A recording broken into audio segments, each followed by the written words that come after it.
que eu vou falar agora para vocês? Eu serei bastante sucinto. O tema agora é falar da ventilação não invasiva na insuficiência respiratória crônica, mas numa perspectiva diferente da que a gente vem falando até agora.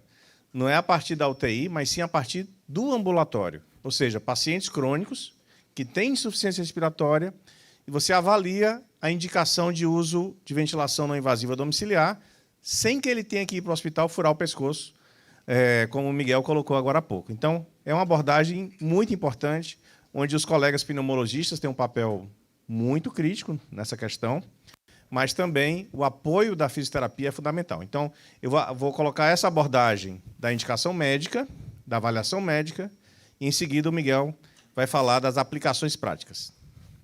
Então, o problema a gente vai abordar, quando e por que indicar ventilação não invasiva domiciliar, como iniciar, pelo menos um algoritmo de ajustes de parâmetros para o começo da ventilação não invasiva e perspectivas futuras, né? Então, a Betina mostrou na primeira aula a definição de insuficiência respiratória. A gente tem que lembrar que é um sistema respiratório que integra vários órgãos, pulmões, parede torácica, cérebro, músculos respiratórios, né? Eles precisam estar integrados, então essa visão integrada é fundamental. E, para nos ajudar a definir a insuficiência ventilatória crônica, a gente sempre vai enxergar a PCO2 como esse parâmetro principal. Estando ele acima de 46,50 em diante, eu caracterizo a insuficiência ventilatória crônica. Claro, eu meço esse PCO2 fora de uma exacerbação de doença.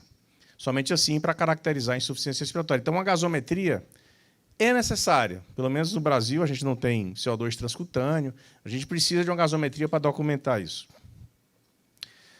Então, tem os dois tipos de insuficiência respiratória. A gente está comentando que o quadro crônico é principalmente diferente na parte de ventilatória, na hipercapnia, porque o pH se equilibra.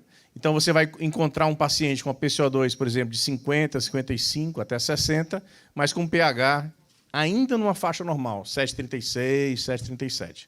Então, essa é uma característica típica de compensação no sistema respiratório. E, muitas vezes, você tem um quadro também de doença no pulmão, que leva à hipoxemia, junto com um problema ventilatório, caracterizando uma situação mista. Isso acontece muito nos pacientes com DPOC, ou DPOC e bronquiectasia, que é uma coisa também frequente, ou DPOC com fibrose pulmonar incipiente. Então, são situações que existem com certa prevalência e são subdiagnosticadas. E, para abordar isso, do ponto de vista médico e também do ponto de vista da fisioterapia, é essencial reconhecer sintomas e sinais de insuficiência respiratória crônica. Quais são os sintomas? Explorar no paciente na consulta. Cefaleia matinal, que indica retenção de CO2 noturna. Alterações de memória. Hipersonolência diurna. Distúrbios do sono, acordar sufocado, não conseguir dormir direito. E dispneia. Dispneia de esforço, dispneia em repouso, para pequenas atividades. E no exame físico, que sinais eu vou procurar? Tremores de extremidades, às vezes vasodilatação cutânea nas mãos, você encontra aquelas veias dilatadas, isso é sinal de retenção de CO2. A oximetria de pulso pode mostrar uma saturação reduzida, abaixo de 95, no nível do mar, já não é normal. Tá? Ainda bem que um dos legados da pandemia é que todo mundo tem um oxímetro. Quem daqui tem um oxímetro? É fantástico isso aqui. Isso aqui é uma mudança de paradigma total. E verificar se o paciente tem uma frequência respiratória elevada, por exemplo, 25, 30 em diante, e se usa musculatura acessória. Muito importante fazer esse exame, procurando, para disfunção diafragmática especificamente, movimento respiratório paradoxal.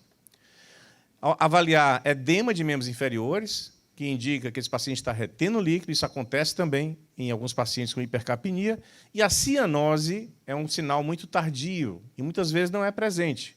Porque, para ter cianose, você tem que ter uma hemoglobina alta, suficiente para gerar a hemoglobina reduzida, dando o sinal clínico de cianose. Então, a gente não procura encontrar cianose, geralmente. Esse paciente, por exemplo, é um paciente de consultório. Esse vídeo foi feito no meu consultório. É um paciente que tem uma doença, uma miopatia, uma doença neuromuscular, chama-se doença de Pompe. É uma doença rara. E vejam a respiração desse paciente. Na inspiração, o tórax sobe e o abdômen desce. Completamente paradoxal. Esse paciente tem zero função diafragmática. Nós canulamos a pressão esofágica e gástrica desse paciente e a pressão transdiafragmática que ele gera, que é o esforço muscular diafragmático, é zero.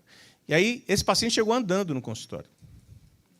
E como é que ele consegue fazer isso? Ele usa toda a musculatura acessória que ele tem, e ele tem bastante musculatura acessória para respirar.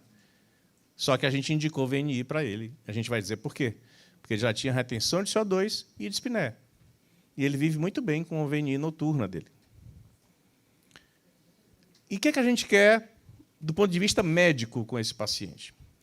A gente quer diminuir o trabalho muscular respiratório, melhorar a troca gasosa. Muitas vezes o objetivo mais recente que tem se debatido é normalizar a PCO2, trazer a PCO2 para a faixa normal e parar de aceitar aquela retenção crônica de CO2. Isso, vocês vão ver, parece ter efeito na sobrevida e na qualidade de vida do paciente. Melhorar a qualidade do sono. O sono é uma das primeiras funções afetadas pela disfunção respiratória. Melhora o quê? Também sintomas diurnos. Prevenir o corpo pulmonar, a hipertensão pulmonar que esse paciente pode desenvolver, ou se ele já tiver, diminuir essa hipertensão pulmonar. Prevenir a exacerbação, que é fundamental. Com isso, a gente aumenta a sobrevida. Mas não só a sobrevida. A gente quer melhorar a qualidade de vida desse paciente. E os principais cenários que a gente se depara no dia a dia são as doenças neuromusculares, que é um grande grupo de doenças, as doenças restritivas e deformidades da caixa torácica e a DPOC avançada. Mais recentemente, com a pandemia de obesidade, a síndrome de obesidade e hipoventilação também vem aumentando bastante no mundo inteiro, e no Brasil não é diferente. Bronquiectasias, fibrose cística, são também indicações que podem ser comuns ainda no Brasil. Esse é o percentual de usuários de ventilação não invasiva na Europa, em vários países. Não sei se Portugal está nessa casuística, acho que está ali, Portugal. De diferentes etiologias. Então, cada barra que vocês estão vendo aí é um tipo de síndrome alterada e que leva a precisar de VNI. Então, o cinza mais escuro são as doenças pulmonares e das vias aéreas, pega DPOC, pega doença bronquiectásica. O cinza mais claro é o paciente com deformidade de caixa torácica e o branquinho é o doente com doença neuromuscular.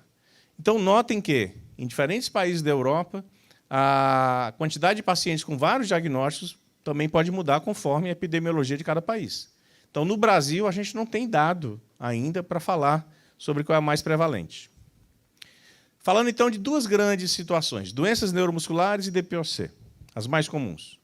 Quando a gente fala em doença neuromuscular, esse termo ele é muito abrangente. São mais de 120 patologias que poderão ser categorizadas aí como doença neuromuscular.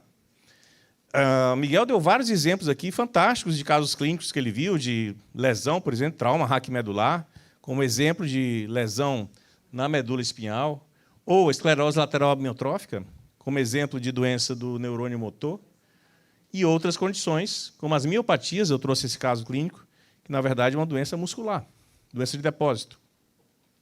Então, para cada um desses, veja como é complexo. Eu precisaria de um diagnóstico, é o ideal, e um acompanhamento por um serviço de neurologia, por um neurologista e por uma equipe multidisciplinar nessa área. De todo modo, é obrigatório para a gente, como médico, avaliar a função do diafragma. Eu não vou entrar em detalhes aqui de como avaliar essa função, vou mostrar só alguns aspectos bem práticos, principalmente até para o clínico fazer isso. A prova de função pulmonar, sobretudo uma simples espirometria e as pressões respiratórias máximas, já podem ajudar bastante. Miguel é um fisioterapeuta que anda sempre com um ventilômetro de Wright na mão. É muito importante esse equipamento. Infelizmente, relativamente caro e não remunerado pelos sistemas de saúde suplementar para ser usado de rotina, mas que deveria fazer parte do arsenal de todo fisioterapeuta respiratório. Deveria ser uma peça que nem é o oxímetro, na minha visão. E eu posso medir a pressão transdiafragmática, isso é mais para centros acadêmicos, e eletroneuromiografia, também não é uma rotina. Porém, um grande achado recente, um grande exame que pode ajudar é o ultrassom. O ultrassom diafragmático ele é fundamental para confirmar uma paralisia diafragmática. Aliás, eu tive 2 casos de paralisia diafragmática pós-Covid e 1 caso de paralisia diafragmática pós-dengue. No meu consultório, diagnosticado a partir de uma elevação do diafragma, uma redução de capacidade vital e um ultrassom confirmando a paralisia diafragmática. O ultrassom ajuda demais nesse sentido. Bettina mostrou isso. Espirometria, exame de rotina do pneumologista, que ele às vezes faz até na própria consulta. O que é que ele vai mostrar numa disfunção neuromuscular? Ele vai mostrar, geralmente a espirometria na posição sentada, vai mostrar uma redução do pico de fluxo e da capacidade vital. Isso na fase inicial até da condição. Agora, se tiver disfunção diafragmática, eu sensibilizo o exame colocando o paciente na posição deitada. Isso é rarissimamente feito nos laboratórios de função pulmonar. E o que você vai encontrar, se o diafragma for doente, é uma redução proporcional da CVF ao grau de paralisia na posição deitada versus sentada. Se a paralisia for bilateral, essa redução é de mais de 50%. Se essa redução é maior do que 10% a 30%, comparando deitado versus sentado, você já indica a disfunção diafragmática. Essa é uma espirometria na posição sentada e deitada, improvisada, feita num laboratório de função pulmonar simples. E esse é um caso real. Um paciente que tem doença de Pompe, aquele paciente, vejam a espirometria dele na posição sentada versus deitada. Olha a diferença que é, porque ele não tem diafragma. Então, é um exame importante, que deveria ser melhor utilizado, inclusive pelo pessoal da pneumologia. Estava conversando com a Isabela Massa, que é colega pneumo. Esse é um tema discutido na área, não é pauta de congresso, não é pauta de reunião científica, e é super importante, tá, pessoal? Então, suspeitou, pensa em fazer uma espirometria deitada. O outro exame é a polissonografia, ou a oximetria noturna, mas a polissonografia mais completa é o ideal, porque você vai visualizar se o paciente tem apneia, tanto a apneia obstrutiva como a apneia central, mas principalmente a síndrome de apneia do sono obstrutiva, onde você vai encontrar aquela alteração de parada de fluxo e manutenção dos esforços respiratórios devido à obstrução de via aérea superior. Isso é fundamental para você traçar uma estratégia de tratamento. Isso pode ocorrer nas fases iniciais das doenças neuromusculares, tanto em adulto quanto em criança. E a gente sofre muito aqui em Fortaleza, Miguel, porque não tem capnografia. Então, os estudos de polissonografia são feitos sem capnografia. Então, a gente infere, a partir da clínica, que aquela dessaturação de oxigênio poderia ser consequente à retenção de CO2. Principalmente quando ela acontece na fase de sono REM. Na fase de sono REM é quando aquela paralisia, entre aspas, global do sistema muscular, esquelético, etc. Isso compromete o diafragma também. E você vai encontrar nos pacientes com doença neuromuscular uma dessaturação importante que, se tivéssemos a monitorização do CO2, a gente veria uma elevação do CO2 transcutâneo. O paciente acorda, desperta, sai do sono REM, novamente ele tenta entrar no sono REM, não consegue, por quê? Porque o CO2 começa a subir. E aí vem o despertar, e aí vem sintomas que a gente já comentou. Então, a polissono, ou seja, vejam que para esse tipo de palestra, esse tipo de discussão, nós teríamos que envolver pessoas da medicina do sono também. E o que é que se quer com a ventilação mecânica não invasiva? Justamente, trazendo aqui um slide que a Bettina também já mostrou no começo do simpósio, a gente quer colocar um suporte sincrônico, né, na inspiração do paciente, de tal maneira que isso eleve o volume corrente a valores, muitas vezes, 10 a 14 ml por quilo. Acreditem, nenhum paciente que faz 10 a 14 ml por quilo com neuromuscular faz Ville. Nenhum. Tá? Não acontece Ville porque eles têm pulmões sadios. Então, pode ficar tranquilo quanto a isso. E aí, se você conseguir esse efeito de sincronia do ventilador com o esforço do paciente, vai aumentar o fluxo e o volume corrente. E, naturalmente, o paciente vai se adaptar a ciclos seguintes fazendo menos esforço, que a pressão muscular é essa rosinha lá embaixo. Esse é o efeito que a gente tem, que a gente quer com a ventilação não invasiva. E notem que a gente quer o quê também? Conforto. É fundamental que o paciente sinta-se confortável durante o uso da VNI domiciliar. Tem evidências de que isso funciona. Como o Miguel falou, não dá para fazer randomização de pacientes com doença neuromuscular para o grupo controle, né? Em que você não vai dar um suporte ventilatório para quem tem insuficiência ventilatória. Porém, tem esse estudo aqui, em esclerose lateral amiotrófica do Reino Unido, que mostra que o uso de ventilação não invasiva, comparado a tratamento padrão, aumentou a sobrevida. Eu não queria estar nesse grupo controle vermelho, realmente, mas ele acabou demonstrando isso. Porém, essa diferença só aparece para ela não bulbar. Ou seja, somente para pacientes que tinham doença do neurônio motor, mas que tinham patência de via aérea garantida, ou seja, eles não têm aquele fechamento da via aérea superior, quando você coloca a VNI, somente nesse grupo é que a VNI mostrou-se eficiente em aumentar a sobrevida. É um dos poucos estudos randomizados em doença neuromuscular. Não sei se o Miguel conhece outros, pode falar aqui depois. No Brasil, aqui uma homenagem a um colega, Mauro Vidigal, um colega comum que nós temos, eu e Miguel, é um daqueles entusiastas de ventilação domiciliar. Ele tem milhares de pacientes em ventilação mecânica domiciliar pelo SUS, em Belo Horizonte. É um trabalho incrível, único no Brasil.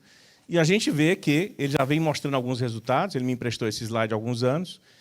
O uso de VNI para pacientes com doença neuromuscular, principalmente esclerose lateral amiotrófica, se associou aqui nessa coorte a uma melhora de sobrevida comparada à traqueostomia.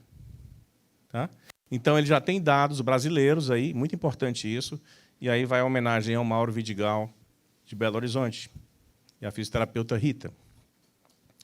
E, para além do tratamento domiciliar, lembrar que, se o paciente faz uso de VNI domiciliar, ele também pode ter a sua exacerbação. Ele pode precisar ir para o hospital, ele pode pegar uma COVID, ele pode pegar uma virose, uma pneumonia, ou fazer uma cirurgia que complica. Então, ele pode usar a VNI, que ele já usa em casa, numa situação de admissão hospitalar. Ou ele pode usar a VNI, que ele já usa em casa, com a máscara que ele é adaptado, para resgatá-lo de uma intubação. Eu tenho uma paciente com ela, em comum com a Betina, que é a fisioterapia da paciente, que ela internou com pneumonia, foi fazer uma gastrostomia, aproveitou-se para fazer a gastrostomia, foi intubada e saiu com a VNI pós-procedimento. Ou seja, a VNI que ela já usava em casa. Então, uma adaptação domiciliar ajuda depois na exacerbação. E, obviamente, até a alta da paciente. Fechando aqui para a doença neuromuscular, eu vou avaliar sempre o tratamento, eu vou avaliar a tosse também. A tosse é muito importante, já que é uma doença que compromete músculo. A melhor maneira é fazer o pico de fluxo da tosse. Se ele está menor que 270 litros por minuto, considere a tosse mecanicamente assistida, Cuff Assist, máquina de auxílio à tosse, manobras específicas. Eu devo fazer avaliação de parâmetros da ventilação mecânica em pediatria. Se usa muito uma coisa bem clínica, que é a expansão da caixa torácica, visualmente, na inspeção. Deve-se recomendar um modo sempre com 2 níveis de pressão e o uso de uma PIP baixa nesses pacientes. Não adianta ficar colocando PIP alta, não tem sentido. Foi uma coisa também que aprendi e a literatura recomenda.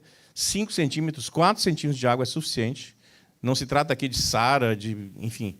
É um paciente que fica com PIP baixa e um IPAP mais alto, para dar um volume corrente, como falei, 10, 12, até 14 ml por quilo algumas vezes, mas, é claro, o CO2 vai baixar muito. A cialorreia é um problema, muitas vezes, nesses pacientes. Então, existem vários tratamentos farmacológicos, como, por exemplo, adesivo de escopolamina. E a interface ainda é uma grande questão. Nós estudamos isso no nosso laboratório, na Universidade Federal do Ceará, e melhorou muito, mas a gente ainda não tem uma interface universal para todos os pacientes. Então, o algoritmo aqui que eu trouxe desse guideline alemão de ventilação não invasiva, eu acho que é um dos melhores nessa área, bem extenso. Recomendo para quem tem serviço adquirir esse material e dar uma lida. Se o paciente tem esses critérios, quer dizer, satura abaixo de 95, 93, e ele tem uma capacidade vital menor que 70%, ou a diferença sentado e deitado maior que 10%, esse paciente você deve checar a PCO2. Se a PCO2 está acima de 45 na gasometria arterial, ou se você mede o PCO2 noturno, é mais difícil, e ele está acima de 50, ou tem um delta de transcutâneo maior que 10, isso a gente não tem no Brasil, mas só para dizer que isso é um critério que se usa na literatura, você consideraria, para esse paciente, ou ainda uma polissonografia, uma saturação menor que 88%, por mais de 5 minutos, você considera a possibilidade de VNI domiciliar. Então, veja, os critérios não são tão complicados. E se ele tem indicação de VNI domiciliar, eu tenho que checar se é factível, e aí passo para a VNI prolongada. Se não é factível, e muitas vezes não é, você tem que discutir claramente com o paciente se ele vai para a traqueostomia. Difícil isso, mas você tem que discutir, porque isso significa continuar vivo, mesmo com queda na qualidade de vida. E aí tem uma série de questões muito profundas, existenciais, médicas, éticas, etc. Bom, se ele não tem esse problema na monitorização dos parâmetros, ele não tem essa retenção de CO2 e tal, nem tem uma polissonografia mostrando essa hipóxia mantida durante um certo tempo à noite, eu posso reavaliar a cada 3, 4 meses. Essa é a recomendação geral. Agora, o capítulo de DPOC avançada. A gente sabe que os pacientes com DPOC avançada, eles têm uma série de consequências que limitam a sua funcionalidade global. Ele tem um aumento do trabalho muscular respiratório, hiperinsuflação, hipercapnia, hipoxemia, aumento do tônus simpático, então eles podem ter disfunção cardiovascular, comprometimento do sono e limitação ao exercício. É uma desgraça de doença. E o paciente vai ter problemas mecânicos que podem se exteriorizar, como, por exemplo, nesse sinal clínico aí, que é chamado sinal de Hoover, onde você tem um movimento paradoxal do gradil costal. Não é porque ele tem disfunção do diafragma, é porque ele tem hiperinsuflação e um desarranjo mecânico com rebaixamento da curvatura do diafragma, mas não por doença muscular, por doença da caixa torácica deformada pela hiperinsuflação. Bom, esses pacientes, eles melhoram muito rapidamente quando você aplica pressão positiva. Nesse trabalho antigo, fisiológico, mostra que a gente vê o swing, que é a variação de pressão esofágica, após a aplicação de pressão por máscara, pressão inspiratória somente. Vejam que alguns ciclos após, 4, 5 ciclos depois da aplicação da pressão com máscara, a pressão esofágica já não tem mais essa negativação. A atividade elétrica do diafragma, que está bem elevada aqui embaixo, ó, ela vai amortecida pela pressão positiva. O efeito é imediato. Isso se comprova na clínica. Esse paciente é um paciente com DPOC que tem mais de 7 anos que a gente acompanha com ventilação não invasiva domiciliar. Vejam aqui, o paciente estava numa crise e ele faz o sinal de Hoover com prensa abdominal. Quando... Esse aí está em respiração espontânea. Quando a gente coloca o paciente na VNI e mede 2 minutos depois o padrão respiratório, a gente nem percebe que ele está respirando. Porque você atenuou totalmente o trabalho respiratório. Ele faz isso com um prong nasal, tá? Que é extremamente confortável e cada vez mais sendo aceito pelos pacientes. Esse paciente tem DPOC muito grave. Mas como é que é colocar pressão positiva no pulmão assim? Pulmão heterogêneo, cheio de bolhas, áreas de hiperinsuflação, lado a lado de áreas preservadas, entre aspas. A gente fez um estudo na Universidade Federal do Ceará, a doutora Simone Fortaleza fez o mestrado dela com isso, está publicado na CHEST, avaliando por tomografia o efeito da aplicação de CPAP nesses pacientes estáveis, DPOC grave estável. Esse percentual que vocês estão vendo aí na tomografia é o percentual de zonas verdes nesse pulmão. Veja que com 5 centímetros de água de CPAP, a gente reduz o percentual de zonas hiperinsufladas no pulmão. Existe uma desinsuflação de algumas zonas do pulmão quando você aplica CPAP, CPAP baixo. Então, isso é muito interessante. E até serve de subsídio para uma onda que vem tendo aí de uso de alto fluxo em pacientes com DPOC, domiciliar. Isso é crescente na Europa, o Miguel tem falado sobre isso comigo, e eu tenho 2 pacientes que usaram recentemente, um deles com benefício espetacular. Veja que com CPAP de 10, aí a gente tem problemas. As zonas de hiperinsuflação aumentam na maioria das vezes, então tem que ser um CPAP baixo. E o que é que há de novo na área da DPOC no domicílio? A VNI de alta intensidade.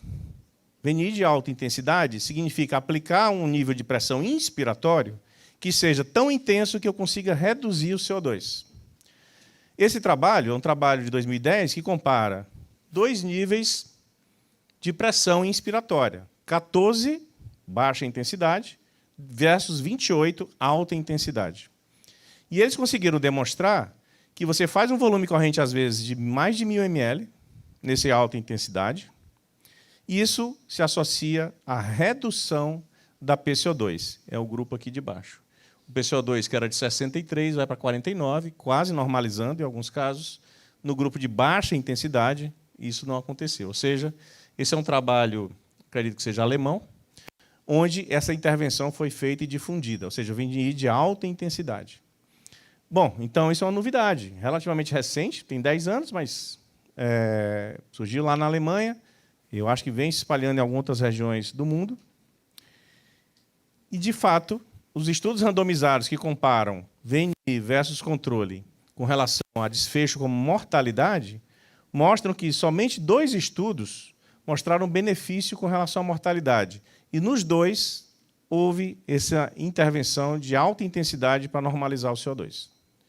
Portanto, a meta de tratamento para baixar o CO2 para o nível normal passa a ser um novo paradigma na ventilação não invasiva da DPOC com hipercapnia. E esse trabalho, de 2014, mostrou um aumento, uma diminuição da mortalidade, né, no grupo que usou, esse grupo vermelho, aí, da cor vermelha, que usou VNI de alta intensidade, níveis de pressão de mais de 22 centímetros de água, por exemplo, tentando normalizar a PCO2.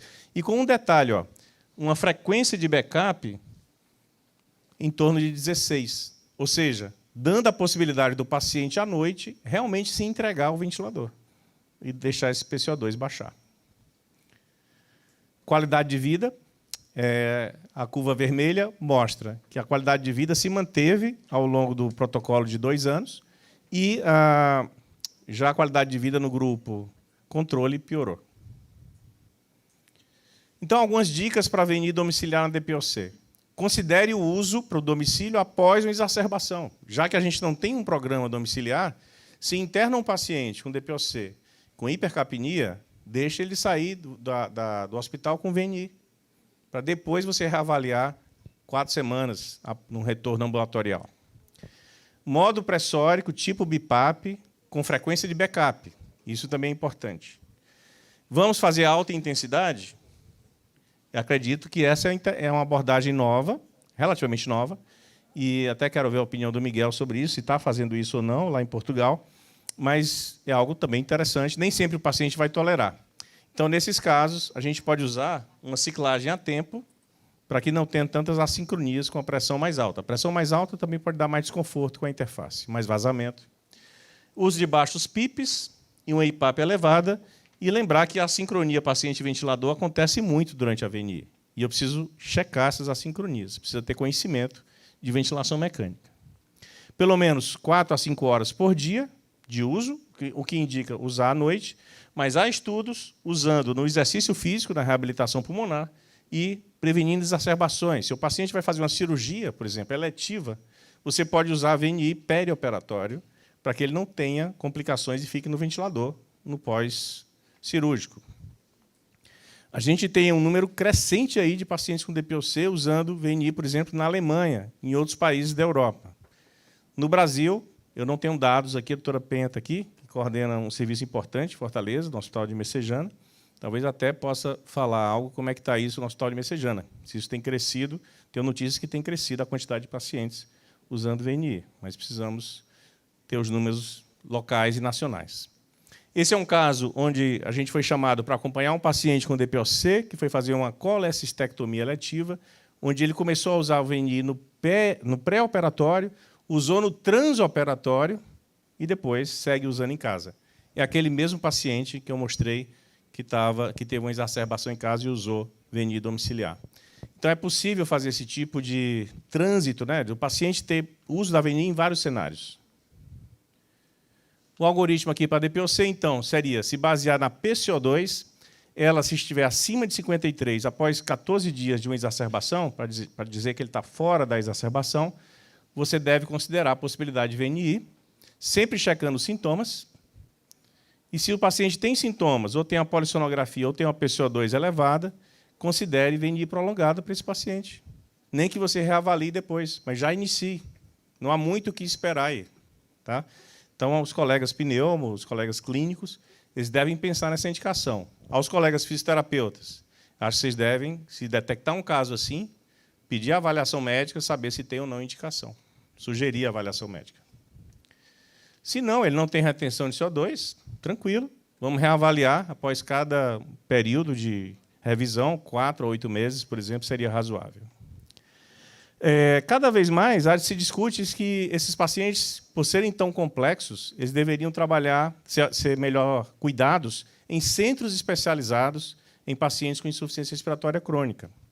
Centros que dão acesso à fisioterapia, pneumologia, cuidadores sendo treinados para cuidar do domiciliar, assistente social, fonoaudiólogo, psicólogo, provedores e equipamentos. Lembre-se da LocMed.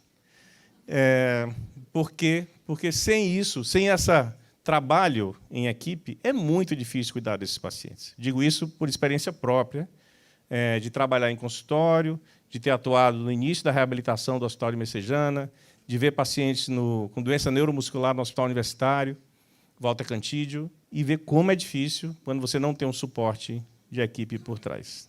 Obrigado, pessoal.